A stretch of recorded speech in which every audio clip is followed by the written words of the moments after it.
Ya ini luar biasa ya kalau kita lihat dalam hal ini mahasiswa yang terlibat kan juga Fakultas Kedokteran. Jadi banyak pertanyaan yang ingin masuk. Kita fasilitasi dulu boleh ya, silakan. Sudah menyala mic-nya? Sudah, langsung saja. Baik, Assalamualaikum warahmatullahi wabarakatuh. Waalaikumsalam warahmatullahi wabarakatuh. Ya, perkenalkan nama saya Safita Khalifatunisa. Saya baru selesai menjalani koas dari Fakultas Kedokteran Universitas Andalas. Baik, saya izin bertanya kepada Bu Titis, kepada Bu Titis. Seperti yang kita tahu semua bahwa koas ini itu tidak hanya ketua, ada juga sekretaris, ada juga teman-temannya gitu.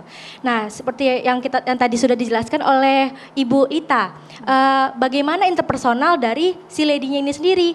Mengapa hanya ketua saja? Kalau misalnya saya mau dinas, ternyata jamnya tidak sama, mungkin teman saya akan yaudah tukeran aja sama saya gitu, atau teman-teman yang lain. Nah, makanya dipertanyakan apakah ini kejadian yang bukan pertama kali. Nah, itu pertanyaan pertama dari saya. Pertanyaan kedua adalah seperti yang kita tahu bahwa si lady ini kan dari di stase mayor ya, stase anak ya. Di mana stase mayor ini 10 bulan itu tidak sia-sia gitu. Mengapa 10 bulan? Karena di stase inilah kita butuh skill yang banyak. Maka dari itu diperpanjang periodenya gitu kan. Apakah lady sendiri tidak merasa dirugikan apabila dia libur banyak juga skill yang tidak bisa dia kerjakan gitu sebagai koas. Menurut saya seperti itu. Oke. Bu Titis, Mas Bayu masih... Siap. Silakan, langsung ditanggapi. Silakan. Baik, menanggapi pertanyaan tadi, ya itu tadi. Kalau kita lihat dari sisi ini kan kita bicara kelompok ya. Kelompok kan pasti ada ketuanya. Tentunya ketua harus mengakomodir semua suara anggota. Bukan keinginan, tapi suara anggota. Nah, sekarang kan yang terjadi adalah ketua yang menentukan sendiri, dan itu bisa terlihat pada saat di jadwal yang muncul di sosial media.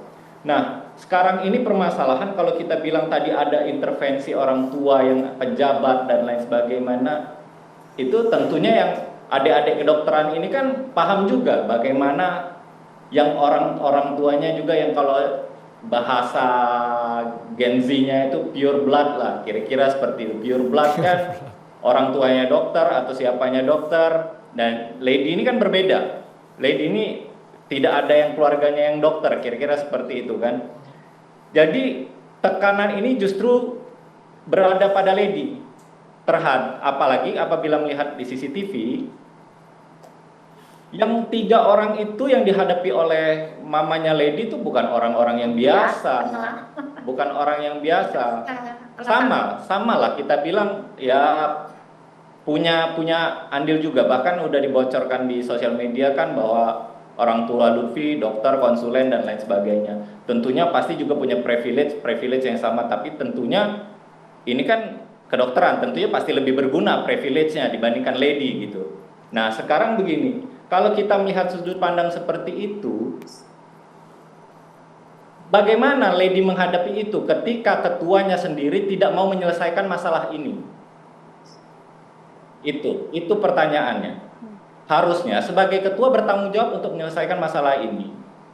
Yang terjadi adalah pada saat lady tidak menyuruh mamanya tetapi mengadu ke mamanya, dan mamanya berinisiatif secara etika. Tadi ada bicara tentang etika dokter apakah seperti yang digambarkan di CCTV gitu loh. Pada saat itu bukan hanya mamanya yang menunjuk, yang duluan menunjuk adalah dari anak-anak itu gitu loh. Si Lutfi dan teman-temannya yang tidak saya sebutkan namanya itu terlebih dahulu menunjuk mamanya.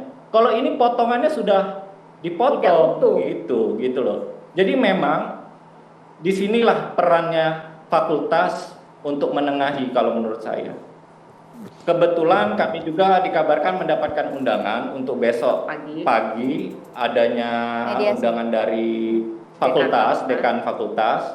Nah, kami di sini diharapkan kalaupun memang Lutfi tidak bisa hadir pada saat pertemuan nanti, paling tidak ada keluarga yang dapat hadir yang akhirnya kita bisa menemukan jalan keluar. Kami tidak meminta damai untuk apa yang terjadi yang dilakukan oleh Datu, tetapi kami ingin hubungan koas, hubungan antar sesama siswa ini dapat terjalin lagi walaupun mungkin masih ada luka satu sama lain, kurang lebih Ya. begitu. Mas Intinya Bayu, sih di situ. iya, Bapak boleh saya menanggapi ini Terus, yang tadi permasalahan yang disampaikan ini Lutfi adalah anak dari konsulen atau dokter.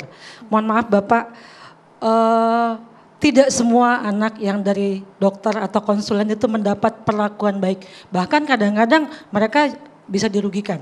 Ya, saya bukan siapa-siapa. Adik-adik saya bukan siapa-siapa. Kami dokter dengan modal hanya otak. Tidak ada yang backup.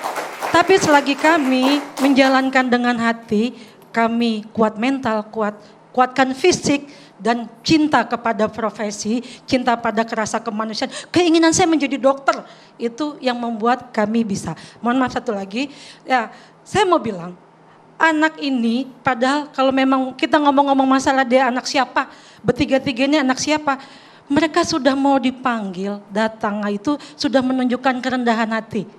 Menunjukkan sebuah kehormatan terhadap orang tua. Tidak pada tempatnya, saya ingatkan kembali, orang tua, lady, memanggil. Dia bisa lewat jalur kampus. Apapun itu, kalau kita sudah menitipkan anak, kita serahkan ke kampus. Ibunya sudah coba belum ngomong sama konsulennya? Sekali lagi jalur kampus ya, Dokter Eva. Iya, ke dosen, kan ada dosen. Saya setuju sekali dengan Ibu Lita. Saya mau bilang, Ibu Lita tadi bukan tidak mencari solusi, justru sedang mengingatkan semua ibu bapak yang ingin anaknya jadi dokter, tolong biarkan anak kita belajar bersosialisasi, harus belajar kuat fisik, harus belajar kuat mental, dan terutama kuatkan hati. Rasa kemanusiaan. Jangan mindsetnya uang. Jangan dipikir jadi dokter itu mudah, duit itu gampang. Awas, anak ibu bapak bisa frustasi.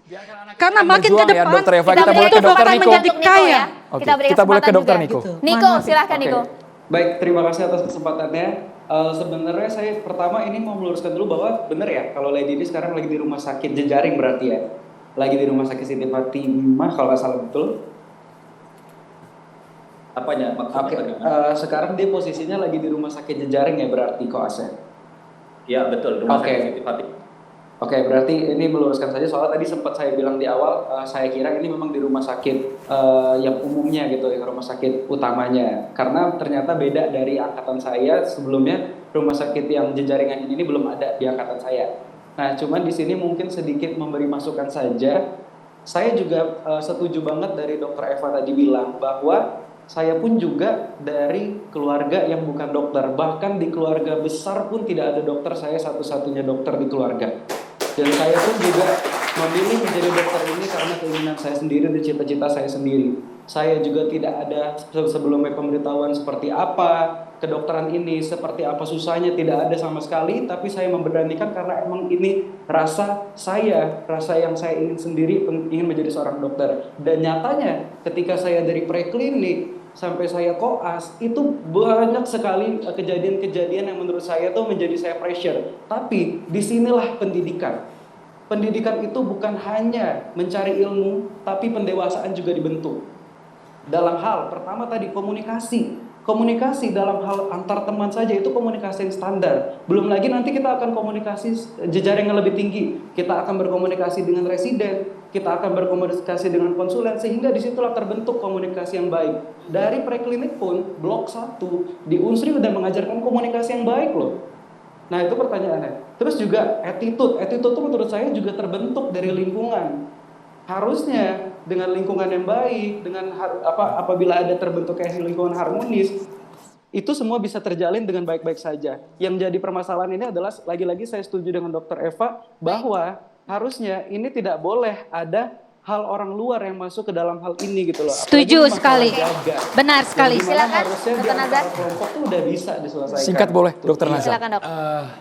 Terima kasih Niko. Ciamik anakku. Terima kasih dok. Jadi saya ingin kembali ke jangan laptop apa dong? Kembali ke meja catatan Kembali ke demokrasi. persoalan ada katakanlah heksagonal ke apa namanya? Ada sudut yang harus hadir dalam area ini yang bukan tidak mau. bukan tidak diundang juga, tetapi belum punya kesempatan, yaitu si pemegang pendidikan sendiri. Dalam arti Fakultas Kedokteran Universitas Sriwijaya. Kebetulan saya bukan mewakili, kebetulan kami punya kedekatan, ada hubungan kesejawatan itu, saya bercerita. Nah, untuk kembali ke khazanah itu, Fakultas Kedokteran itu sendiri, FK Unsri itu sudah mempersiapkan. Benar kata Bung Wahyu itu tadi, sudah mempersiapkan. Tapi mereka belum merealisirnya. Tapi, tadi saya sudah lihat kan. Pesan singkatnya boleh dok? Disampaikan, dok. Sebagai bentuk komunikasi ya, mereka mengatakan begini. Ini yang perlu kita apresiasi dan perlu kita kita ikut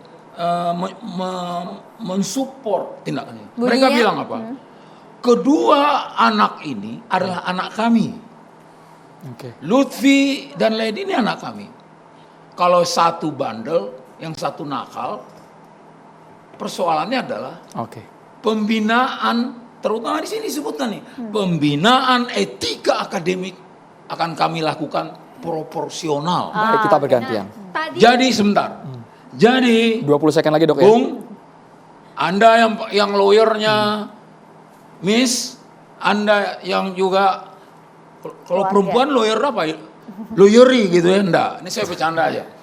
Tolong difahami bahwa mereka tuh sudah mempersiapkan itu, tapi mereka memandang dari sisi sesuai dengan luhur khazanah pendidikan kami, dari sisi ini adalah anak-anak didik mereka. Singkat boleh, singkat boleh.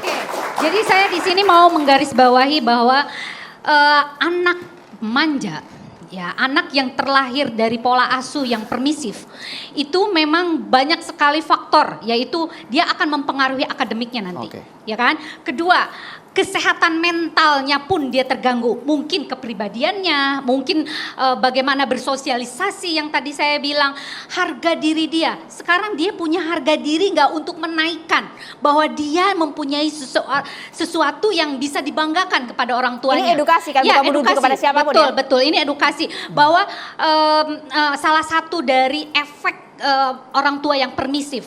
Karena ini saya lihat anak ini anak yang tunggal.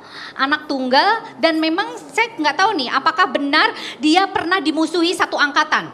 Nah, ini saya dapat informasi juga nih ya. Nah, apakah benar, ini harus diklarifikasi, karena dari yang dimusuhi satu angkatan itu, ini merupakan sosialisasinya yang tidak terjalin dengan baik. Dan hubungan sosialnya yang saya tadi tanya, mengenai yang saya tadi sampaikan itu adalah hubungan sosialnya. Ibu betul. Bapak, mohon maaf, durasi kita sudah habis sepertinya. Kita tunggu hasilnya dalam 1-2 hari ini. Kabarnya dari FK Unsri akan turun tangan, penyelidikan dari kepolisian juga akan terus ya, dari beberapa pihak ya. Kita harapkan hal serupa tidak kembali terjadi. Terima kasih banyak Dr. Eva, terima kasih juga Dr. Nazar, Prof. Uni, terima kasih, Dr. Lita, terima kasih. Teman-teman mahasiswa kedokteran, terima kasih banyak sudah hadir di Catatan Demokrasi. Sekali lagi kami terima kasih karena dengan penampilan kita bisa tampil percaya diri, BAS, tapi bukan hanya modal penampilan, tapi juga attitude, etika. Itu penting dalam semua profesi. Saya Andrew Merkuri. Saya Maria Segaf. Kita berdua pamit. Terima kasih. Sampai jumpa.